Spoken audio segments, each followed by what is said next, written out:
Hey, what is up?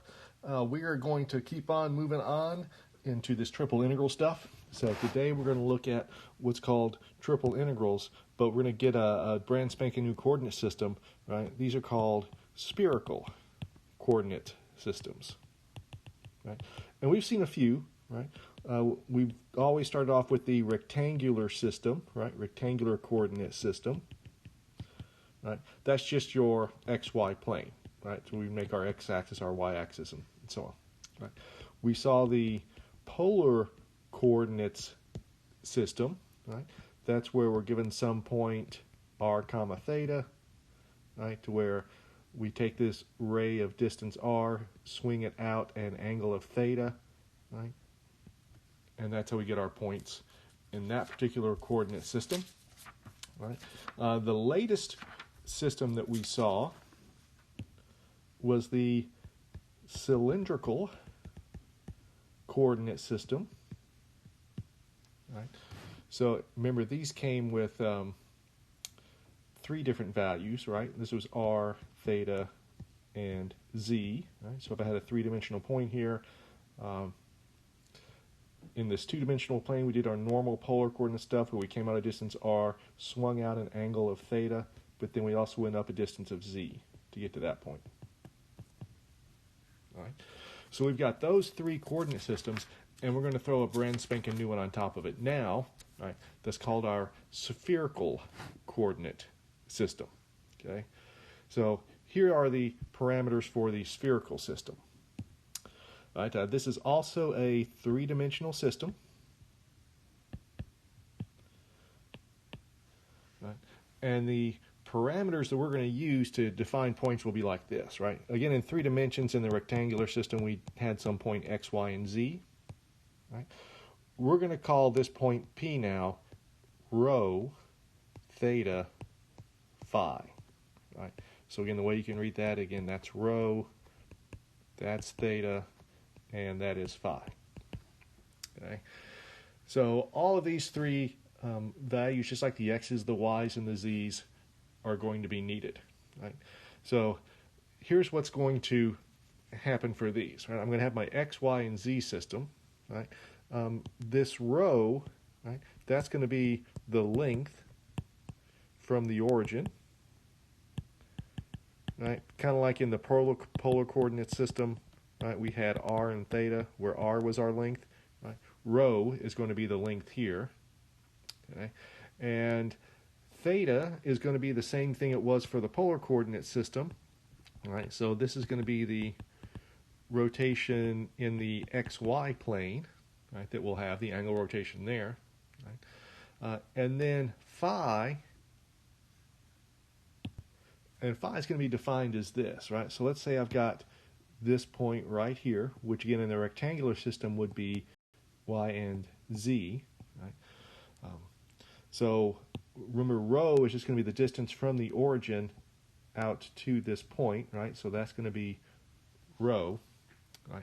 What phi is the angle, right, between the z-axis and this line segment that we just drew, right? So it's going to be this angle right here. So that's what phi is going to be. Right? So let's look at a slightly different picture. Yeah, so this is from our book, right, to where, again, if I have this point right here, okay, let me use maybe a brighter color to see it, right?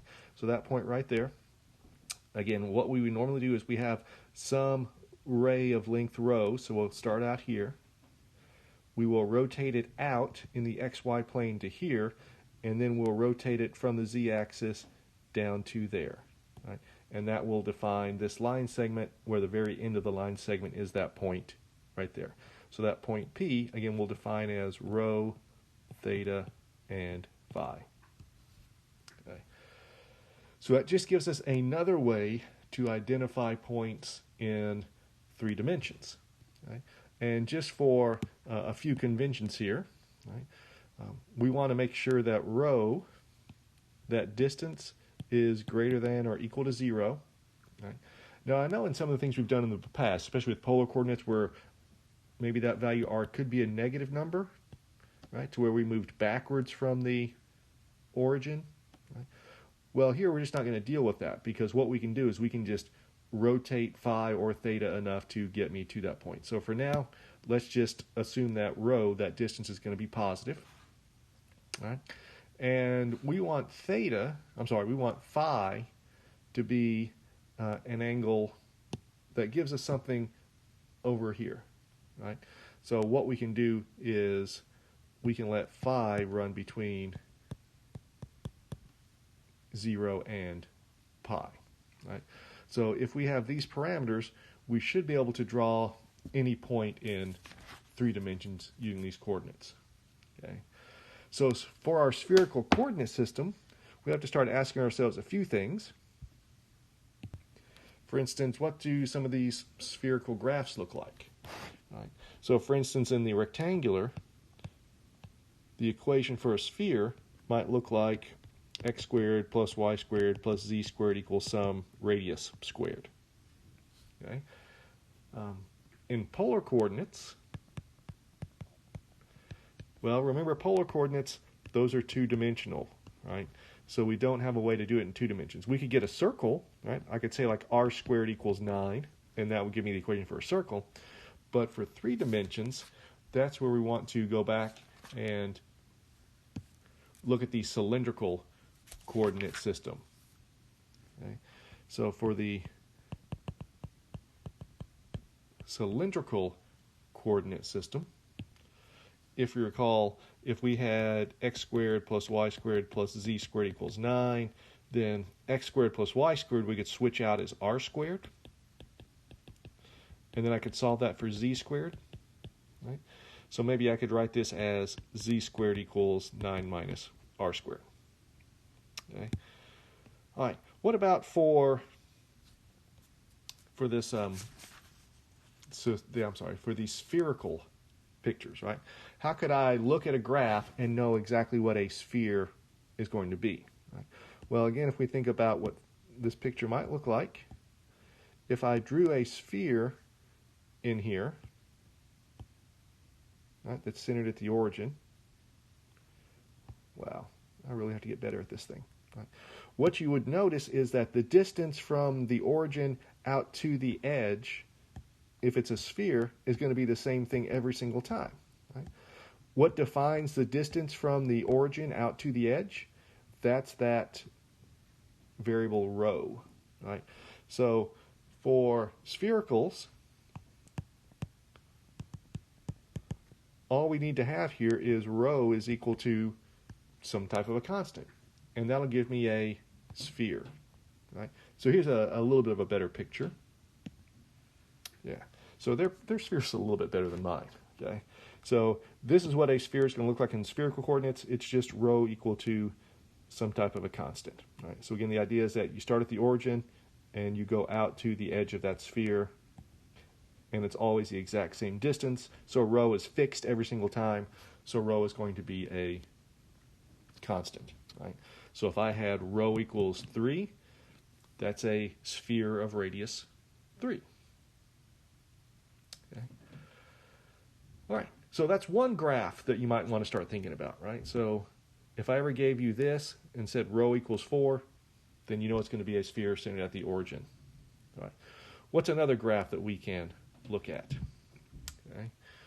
Well, what about this one? What about a half plane? Right.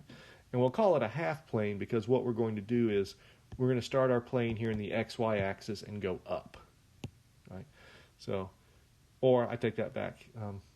We're going to go along this z-axis like this. Okay?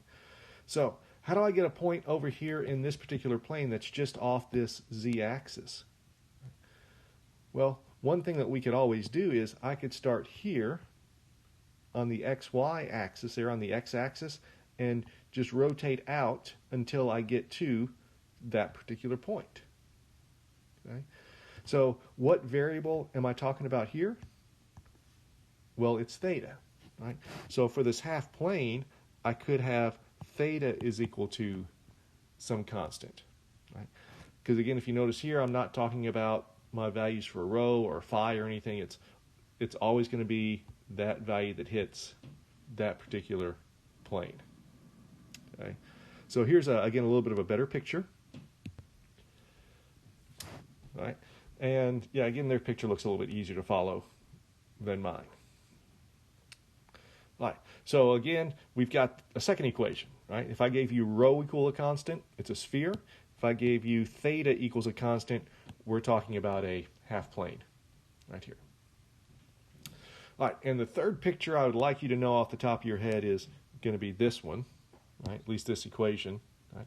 What happens, we've talked about when rho is a constant, that gives me a sphere. Right? When theta is a constant, that gives me a half plane.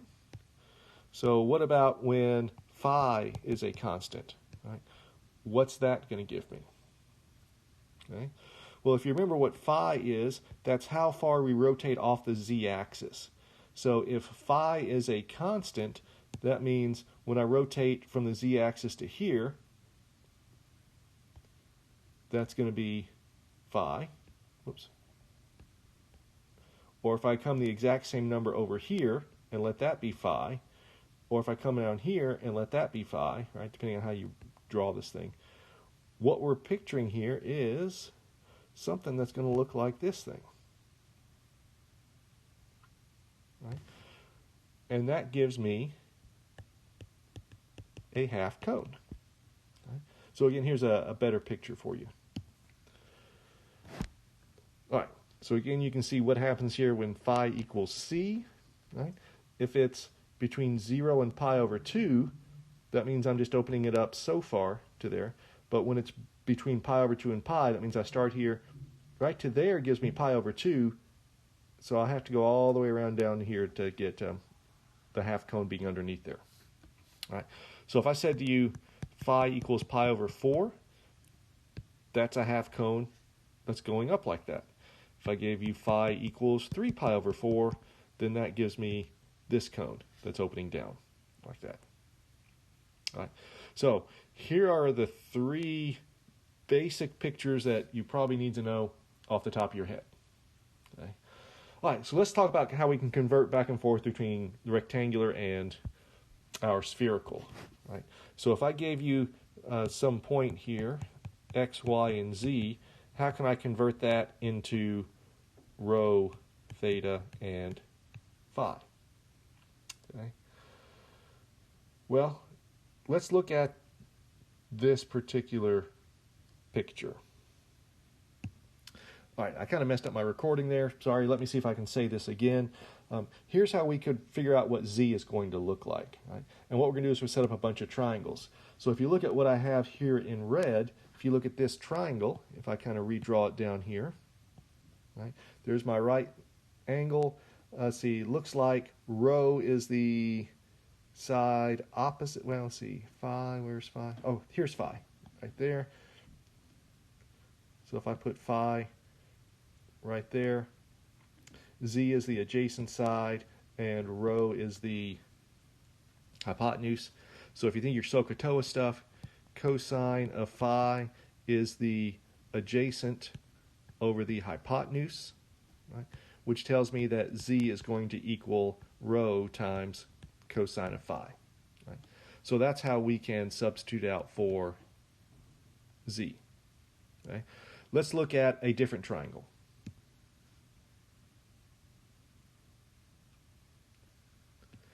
The side opposite theta is y, so the adjacent side of theta is going to be x.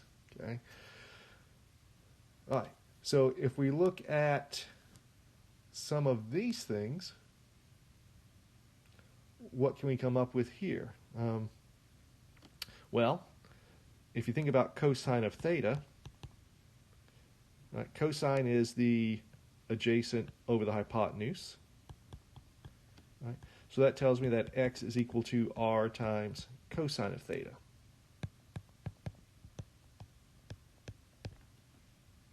Okay? Just kind of like we would expect it to be. Okay? And then similarly, what do you think is going to happen with y's? Well, if you look at this triangle again, what is sine of theta? Sine of theta is the opposite over the hypotenuse.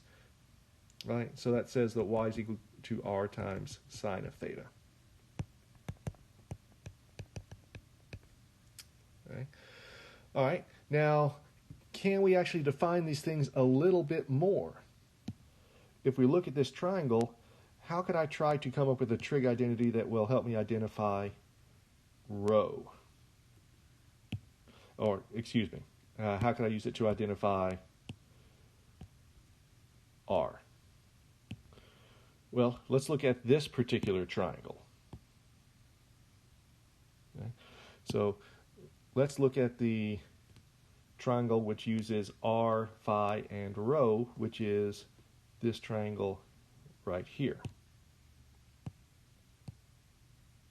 Right. So I've got my right angle, right?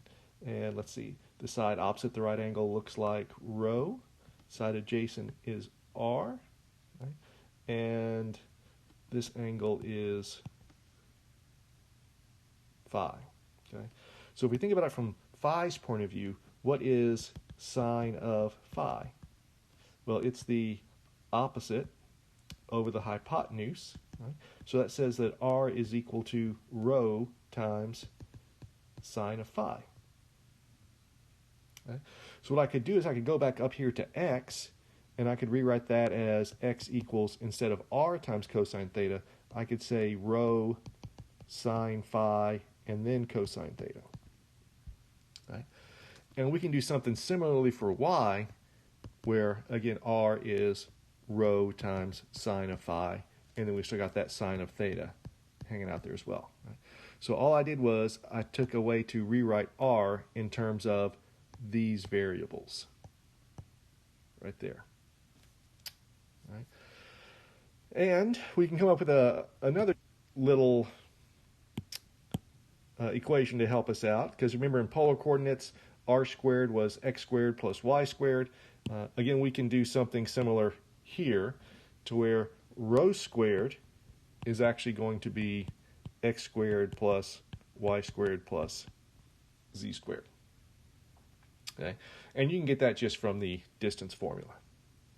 Okay? All right, so this shows us how we can use these formulas to go back and forth between the rectangular system into the spherical system. Okay, so let me clean this up and we'll practice going back and forth a little bit. All right, so here's everything that we came up with just on that last idea. Okay, so let me give you a point maybe in spherical coordinates, and then let's see how it gets translated into rectangular. All right, so for example, let me give you this problem from the book, right? So this is number 2A. Right? If I gave you this point in the spherical system, 2, pi over 2, and pi over 2, how could I take this point and rewrite it in the rectangular coordinate system, right? So in other words, again, here's rho, here's theta, here's phi. How can I write that out as x's, y's, and z's? Well, this direction is not too bad. We can just kind of plug and chug and get these values for x, y, and z. Right? So here, x will be rho, which is 2, times sine of phi, which is sine of pi over 2, times cosine of theta, which is cosine of pi over 2. Right? So this is, let's see, if we remember our unit circle here, this is 2 times 1 times 0, which gives me 0. To get the y coordinate, it is rho, which is 2, times sine of pi over 2 times sine of theta, so that's sine of pi over 2 as well. Right? So in this case, that would be 2 times 1, which is 2. Right? And z is just rho, which is 2 times cosine of phi, so that's cosine of pi over 2. So that's just 2 times 0, which gives me 0. Right? So if we want to go back up here, the x value was 0, the y value was 2, and the z value was 0. So that's the point 0, 2, 0 in the rectangular coordinate system. Okay, let's try one more of these things. Here is 2b, right? So that's the point 4, negative pi over 4, and pi over 3. So if we want to convert this, x will become rho, which is 4, times sine of phi, which in this case phi is pi over 3, times cosine of theta, which is negative pi over 4. Right. So that gives me 4, a square root of 3 over 2, and a square root of 2 over 2, which, let's see, that 4 cancels off with that 2 and that 2, so I just have a square root of 6 for this one. Let's see, for y, that'll be rho times sine of phi times sine of theta. So that'll be a 4, a square root of 3 over 2, and a negative square root of 2 over 2. So it gives me negative square root of 6. And then for z, that's just rho times cosine of phi. So it'll be cosine of pi over 2. So it gives me pi over 3. Sorry, I couldn't read my writing there for a second. So that's 4 times a half, which gives me 2. Right? So this point gets translated into x, y, and z. All right. All right, so let's go back into the other direction. If I gave you spherical, can we then work backwards to get it into... I'm sorry, if I gave you rectangular, could we get it into spherical? All right, so here is 4a if you're scoring at home. Right? I'm giving you this point. Now let's see, 1, 0, square root of 3. Right? So this is a rectangular point, so that's x, y, and z. Right? Can we come up with a value for rho, for theta, and for phi? Right? Rho generally is the easiest one to come up with because rho squared is x squared plus y squared plus z squared. So in this case, that's 1 plus 0 plus 3, which is 4. So if rho squared is 4, I get rho is 2. Okay. All right. What else can we come up with here? Well, let's look at z for a second. Right? I know that z is supposed to be rho times cosine of phi. Whoops, phi. So that says that cosine of phi is the same thing as z over rho. In this case, z is the square root of 3, and rho is 2. Okay? So if you think back to our properties for what phi has to be, right, that tells me that phi has to be pi over 6. Because remember, phi is between 0 and pi. Right? So if you go back to your unit circle, the only time you get cosine being square root of 3 over 2 is when you throw pi over 6 in there. Okay? All right. So we've gotten rho, we've gotten phi. Can we now get theta? Okay. Well, let's look at, again, how about this one for x? I know x is rho times sine of phi times cosine of theta. And I know all these values except for theta. Like I know x is supposed to be 1. I know rho is, whoops, I wrote it down wrong. If rho squared is 4, that says that rho is 2. Right? So that should be 2 times sine of phi, which we just found to be pi over 6, times cosine of theta. So this is equal to 1. Let's see. Sine of pi over 6 is, let's see, that's square root of 3, 2, it's 1/2. And then that's times cosine of theta. So those just cancel off, and I have 1 equals cosine of theta, right? And that happens when theta equals 0, right? So the point that we want to have here, right, we want to write out rho, let's see, rho theta and phi. We found rho to be 2, we found theta to be 0, and we found phi to be pi over 6. Right? So when you're going from rectangular to spherical, calculate rho first, and then once you have rho, you can figure out z, and then once you have z, you can get x, and you can get, you can get phi from that, and then once you have phi, you can get theta from there. Okay. All right, so that's kind of all we're going to do today. Just a quick little introduction to it. So what I want you to do is to work on these particular problems. Right?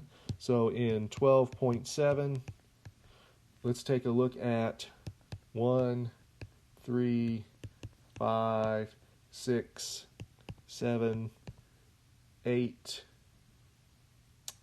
And then let's see if you can maybe start looking at these. How about 9? That's where you're given something in an equation. In rectangular, you have to kind of switch that over to spherical. Okay? And then how about 11 and, let's see, 11, 12, and 14. Okay. All right, that's it for now. We'll finish off 12.7 the next time. Catch you later.